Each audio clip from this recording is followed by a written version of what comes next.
Hello and अस्सलाम वालेकुम दोस्तों, उम्मीद करता हूँ आप सब लोग ठीक होंगे और वेलकम टू माय व्लॉग। आज के इस ये काइंड ऑफ व्लॉग नहीं है, एक इन्फॉर्मेटिव टाइप ऑफ वीडियो है, क्योंकि मैं चाहता हूँ आप लोगों को बता सकूँ कि USA student visa which is called F1 visa कैसे ले सकते हैं, कितनी जल्दी ले सकते हैं, प्रोसेस क्या है, स्टेप बाय स्टेप सब समझाऊँगा आज। और उससे पहले मैं आप लोगों को देना चाहता हूँ मेरी credibility. Let's talk about my self. हाँ दोस्तों, तो मेरी क्रेडिबिलिटी के बारे में बात कर रहे थे हम। मेरी क्रेडिबिलिटी ऐसी है कि 2015 में मैं आया था, बट वो तो बहुत साल हो गए, प्रोसेस चेंज हुआ नहीं है। फिर भी 3 महीने पहले मेरा बड़ा भाई US आया था और उसके प्रोसेस में भी पूरी हेल्प मेरी थी। कैसे? मैं उसे गाइड करता था कि आप अब ये फॉर्म फिल करोगे, बाहर बैठेंगे तो ऐसे आवाज़ें तो आएगी, उसमें मैं उसको गाइड करता था कि ये फॉर्म फिल करे, उसमें ये लिखे और इसके बाद ये स्टेप होगा, उसके बाद वो स्टेप होगा, पूरा जो कि मैं अभी आपको भी बताऊंगा अंदर जाके। तो स्टेप नंबर 1, सबसे पहले तो आपके पास एक अदद होना चाहिए पासपोर्ट, जो कि इस टाइम ये है पाकिस्तानी पासपोर्ट। पासपोर्ट के मुताबिक एटलीस्ट आपके पास 6 महीने तक एक्सपायरेशन डेट से पहले का पासपोर्ट वैलिड होना चाहिए, जो कि बहुत ज़रूरी है जिस भी कंट्री के हो आप। तो अगर आपके पास पासपोर्ट नहीं है, पहले आप पासपोर्ट बना लोगे, अगर ऑलरेडी है तो जो मैंने कहा वो रिक्वायरमेंट पूरी होनी चाहिए। दूसरी बात यह है, अपना माइंड बना लोगे या रिसर्च कर लोगे कि कौन से प्रोग्राम में जाना चाहते हो आप। क्या आप बैचलर्स के लिए आना चाहते हो, क्या आप मास्टर्स में एडमिशन लेना चाहते हो, जो भी है वो आप थोड़ी रिसर्च कर लोगे या अपने बड़ों से बात कर लोगे, या जो भी आपका पैशन है या जो भी आप सिलेक्ट कर लोगे कि मुझे ये प्रोग्राम करना है और ये वाली यूनिवर्सिटी में। यूनिवर्सिटीज़ आप मसला नहीं है, आप 3-4 पिक कर सकते हैं या कॉलेजेस जो भी हो। तो लेट्स से आपने पिक कर लिया, अब मैं दोनों का बताऊंगा, बैचलर्स का भी और मास्टर्स का। यूनिवर्सिटी आपने पिक कर ली है, एडमिशन के लिए आप रिक्वायरमेंट्स देखना है। तो फर्स्ट रिक्वायरमेंट ये है कि आपके पास होने चाहिए या तो IELTS या TOEFL या आजकल एक पॉपुलर है डुओलिंगो। ये तीनों में एक होना चाहिए। जो सी भी आप यूनिवर्सिटी सेलेक्ट करेंगे उसके प्रोग्राम में जाके प्रोग्राम रिक्वायरमेंट्स जब देखेंगे एकेडमिक में, तो वहाँ लिखा होगा साफ साफ कि अगर आप IELTS दे रहे हैं तो बैचलर्स के लिए मोस्टली जो यहाँ चाहिए US में 6 होता है, मास्टर्स में चाहिए 6.5। TOEFL का स्कोर मुझे पता नहीं है, मैंने IELTS दिया था, मैं बैचलर्स के लिए आ रहा था, मेरा भाई मास्टर्स के लिए आ रहा था। यूनिवर्सिटी का अलग अलग स्कोर होता है, मोस्टली एवरेज एक ही होती है और इतना टफ है नहीं। आप एक बुक कर लीजिए प्रैक्टिस और आई थिंक 1 हफ्ते 2 हफ्ते में आपका IELTS क्लियर हो जाएगा आराम से, जो भी रिक्वायरमेंट चाहिए IELTS की, अगर आप पाकिस्तान से या कहीं और से जहाँ से भी है। तो ये हो गए आपके IELTS। लेट्स से आपका पासपोर्ट बन गया है और आपका IELTS भी आ गया है। अगर आप बैचलर्स के लिए आ रहे हैं तो आपका ओवरऑल स्कोर होना चाहिए 6, आपके पास वो है। अगर आप मास्टर्स के लिए आ रहे हैं आपका ओवरऑल रिजल्ट होना चाहिए 6.5। लेट्स से आपके पास वो भी है। अब क्या है नेक्स्ट स्टेप आपके पास? अगर आप बैचलर्स के लिए आ रहे हैं तो 12th स्टैंडर्ड तक या हाई स्कूल जिसे कहते हैं उसकी ट्रांसक्रिप्ट्स होनी चाहिए आपके पास। या अगर आप मास्टर्स के लिए आ रहे हैं तो आपके पास बैचलर्स की डिग्री होनी चाहिए और बैचलर्स के ट्रांसक्रिप्ट्स होने चाहिए। ये दोनों आपके पास होने चाहिए हाथ में। इसके साथ साथ आपको चाहिए बैंक स्टेटमेंट, जो कि कॉलेज की रिक्वायरमेंट है, क्योंकि हर कॉलेज बैंक स्टेटमेंट पूछता है कुछ भी हो जाए। तो वो बैंक स्टेटमेंट चाहे आपके नाम की हो, आपके अब्बू के नाम की हो, चाचू के नाम पे हो, मामू के नाम पे हो, जिसके नाम पे हो वो बैंक स्टेटमेंट होनी चाहिए कि ये बैंक में इतने पैसे हैं। मोस्टली तो अब हर स्टूडेंट कोशिश करता है कि उसी के नाम पे हो। अगर किसी और के नाम पे है तो उसके साथ फिर एक स्पॉन्सरशिप का लेटर भी होता है कि मैं मेरे बेटे को स्पॉन्सर कर रहा हूँ या मैं अपने भांजे को या भतीजे को स्पॉन्सर कर रहा हूँ। तो यूनिवर्सिटी टोटल आप क्या क्या भेजते हैं? पासपोर्ट, IELTS या TOEFL या डुओलिंगो, जो भी आपका पसंदीदा इंग्लिश का एग्जाम हो, उसके साथ बैंक स्टेटमेंट, उसके साथ ट्रांसक्रिप्ट्स। अगर मास्टर्स के स्टूडेंट हो तो बैचलर की डिग्री और बैचलर के ट्रांसक्रिप्ट्स। फिर आप क्या करेंगे? बैठेंगे ऐसे लैपटॉप में और जाएंगे वही यूनिवर्सिटी और वहाँ एडमिशन में जाके वही प्रोग्राम पिक करके अप्लाई कर देंगे। ज़्यादातर तो एप्लीकेशंस फ्री होती है। अगर कोई फ्री ना भी हो तो उसकी फ़ी होती है $30, $35।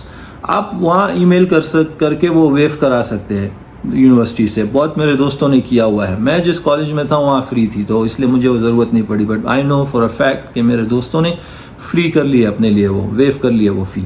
तो आप वो करके फिर ये डॉक्यूमेंट्स जो है सेंड करके अपलोड करके वो एप्लीकेशन अपनी फाइल करके यूँ करके बैठ जाइए फिर, क्योंकि फिर आपको इंतज़ार करना है कि रिजल्ट क्या आएगा आपका। मोस्ट प्रॉब्ली 3 दिन से लेके 8 दिन बिजनेस डेज में आपको रिजल्ट आ जाएगा कि भाई हम आपको एडमिशन दे रहे हैं या बहन हम आपको एडमिशन दे रहे हैं। उसके बाद का सीन ये है कि अगर आपका बैचलर्स का एडमिशन था तो बैचलर्स में आ जाएगा, अगर आपका मास्टर्स का एडमिशन था मास्टर्स का आ जाएगा। शायद मास्टर्स में वो लोग बोलेंगे कि बैचलर्स जहाँ से किया है वो यूनिवर्सिटी से कहिए या रिक्वेस्ट कीजिए कि वो लोग हमें ट्रांसक्रिप्ट डायरेक्ट भेजाए। मोस्टली ईमेल ईजी है, तो ईमेल से के थ्रू ट्रांसक्रिप्ट भेजा के वो बात सेटल हो गई हुआ। अब बात यह बात एडमिशन की। एडमिशन तो हो गया और उन्होंने आपको एडमिशन दे दिया। एडमिशन देती वो आपको यहाँ भी अब अगेन छोटा सा ट्विस्ट है। छोटा सा ट्विस्ट ये है कि बैचलर्स के लिए तो डायरेक्ट आपको दे देंगे एडमिशन I-20, ये लीजिए चलिए, मगर मास्टर्स के लिए वो लोग शायद कहेंगे कि आप ये $250 पे कर दीजिए, ये हमारी एनरोलमेंट फ़ी है, या $500 पे कर दीजिए, ये हमारी एनरोलमेंट फ़ी है। वो आपको देनी पड़ेगी। मोस्टली जो है रिफंडेबल होती है वो, जहाँ मोस्ट यूनिवर्सिटीज़ में जो मैंने देखा है। अब लेट्स से आपने वो पे कर दिए, मास्टर्स के स्टूडेंट्स वालों ने वो पे कर दिया, उनको मास्टर्स का I-20 मिल गया, एडमिशन लेटर भी मिल गया और I-20 भी मिल गया। ये होता है कि एडमिशन लेटर, मैं खाली मेरे भाई का है तो इसलिए मैं इस पर हाथ रख देता हूँ ताकि ज़्यादा आपको दिखे नहीं, बट ये होता है एक एडमिशन लेटर। सिंपल सा एडमिशन लेटर होता है कि ये स्टूडेंट है, इसने ये एकेडमिक कोर्स में एडमिशन लिया, हमने इसे एडमिशन दिया हुआ है, ये डेट से इसकी क्लासेस शुरू होगी, इतनी इसकी पर सेमेस्टर फ़ी होगी, पूरे कोर्स की फ़ी इतनी है, ये हमें फ़ी इस बैंक के थ्रू सबमिट करेगा, ये बस ये हो गया एडमिशन लेटर। एडमिशन लेटर के साथ मेन इम्पॉर्टेंट सबसे बड़ा लेटर वो है I-20।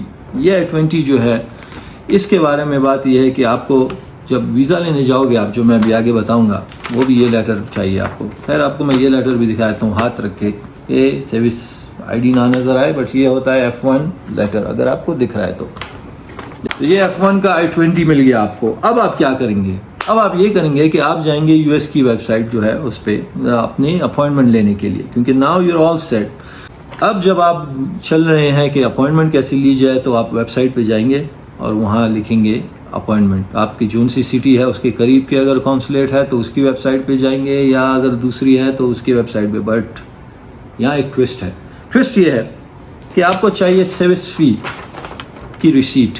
सर्विस फ़ी की रिसीट आपको ऐसे मिलेगी कि जब मैं आ रहा था तो सर्विस की फ़ीस थी $200, आजकल वो फीस है $350। तो आप वो फ़ी पे करेंगे $350। सर्विस की अलग वेबसाइट है, वहाँ जाकर आप अपना नाम, आपका पासपोर्ट नंबर, अपनी डिटेल्स डाल के $350 पे कर देंगे। ये सर्विस की फ़ी चाहिए क्योंकि वो लोग आपका बाद में यहाँ एक अकाउंट बनाते हैं USCIS के साथ, वो सर्विस की बेसिस पे ही होता है। उसमें ही वो लोग जो है आपको अपडेट करते रहते हैं कि ये बंदा स्कूल जा रहा है, कॉलेज जा रहा है, लीगल है या नहीं है, इलीगल है, जो भी है सब। तो इसलिए ये $350 आप ज़रूरी है, कंपल्सरी, इसके अलावा आप अपॉइंटमेंट नहीं ले सकते। $350 पे करेंगे आप, और ये वन टाइम फ़ी है। कैसे वन टाइम? जैसे इन केस अल्लाह ना करे आपका वीज़ा नहीं लगा और आप रिजेक्ट हो गए, और आप दूसरी मरतबा जब जाएंगे अपॉइंटमेंट लेने तो फिर से आपको $350 नहीं देना। ये एक मरतबा जो $350 दे दी आपने सर्विस की, ये रिसीट लेके जाके आप काम चला सकते हैं। अब आते हैं हम, ये तो हो गई, आप सर्विस की वेबसाइट पे गए, $350 पे किए, अपनी रिसीट की प्रिंट आउट ले ली, वहाँ डाउनलोड हो गया, जो भी है अपने पास रखेंगे क्योंकि आप जाते वक्त लेके जाएंगे ये। उसके अलावा क्या करेंगे आप? उसके अलावा एक और चीज़ है कि वो है ये होती है भाई, बैंक में जाके, हम पाकिस्तान में तो ऐसा था, आई डोंट नो शायद दूसरी कंट्रीज़ में ऑनलाइन भी हो, बट पाकिस्तान में आप जाके किसी बैंक, जो आपको लिस्ट दे देते हैं कि ये बैंक से, आप जाके अपने अपॉइंटमेंट के पैसे दे दीजिए, कि वो $350 तो सर्विस के पैसे हो गए। ये 35,200 रुपीज़ जो है, ये आपको जाके देने हैं कॉन्सुलेट की फ़ीस। तो आप वो कॉन्सुलेट के लिस्ट में बैंक्स होंगे, आप उसमें चूज़ कर लीजिए जौन सा भी है, और वो ब्रांच को जाके 35,200 रुपीज़ देके आपको मिलेगा ये है बैंक की रिसीट। और ये बैंक की रिसीट के बाद आके आप क्या करेंगे? DS-160 फॉर्म फिल करेंगे, जो कि है ये looks like something like this. ये होता है DS-160 का फॉर्म।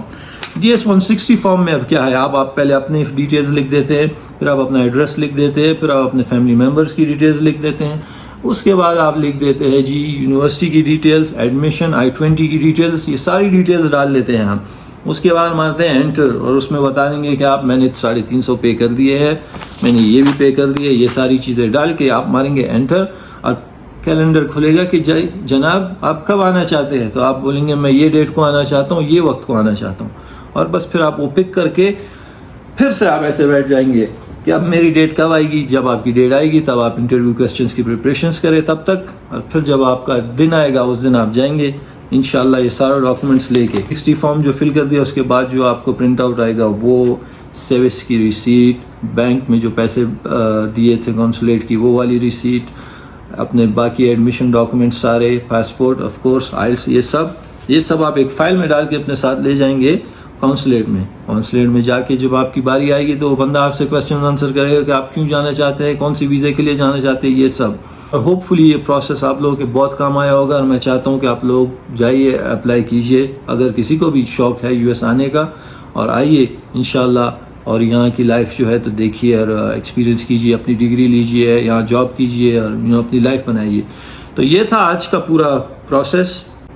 मुझे दीजिए इजाज़त, फिर मिलेंगे इंशाल्लाह। अस्सलाम वालेकुम। अगर आपको ये वीडियो पसंद आई है तो please like and subscribe. Thank you.